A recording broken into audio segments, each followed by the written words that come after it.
C'est une opération périlleuse. Il faut suspendre ce pylône d'acier d'une demi-tonne au bout du câble de cet hélicoptère. L'objectif est de le transporter quelques centaines de mètres plus bas. Un chantier difficile en pleine montagne. Jérôme, le pilote, manœuvre avec précaution. Techniquement, les difficultés, c'est il y a pas mal de câbles sont peu visibles. Donc, ce qui demande le plus d'attention, en fait, c'est tout ce qui est câble électrique. L'hélicoptère est indispensable pour intervenir dans cette zone escarpée. Il va permettre de changer une quinzaine de poteaux électriques en bois. Certains datent des années 1970 et ont subi les dommages du temps et des intempéries.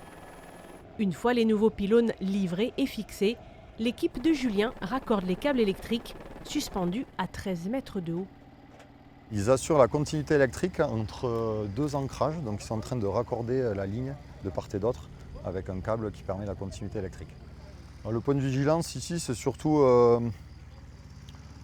la chute des objets. Il faut être vigilant à l'environnement, pas se trouver trop proche de la zone d'évolution.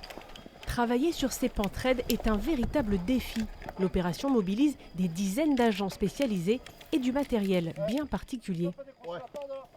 Beaucoup de moyens de travaux héliportés, beaucoup d'engins spécifiques, nacelles araignées, pelles araignées, avec dans un environnement contraignant où il y a des risques quand même particuliers de chute de plein pied, notamment par la rosée, par les phénomènes un peu météorologiques aussi.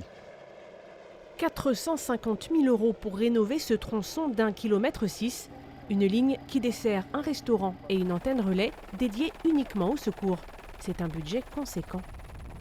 Dans notre mission de service public, on est obligé de garantir cette continuité et qualité de fourniture, quel que soit le nombre à la fois de clients et linéaire, c'est-à-dire que le traitement doit être identique et chaque client doit être raccordé à avoir la qualité de fourniture.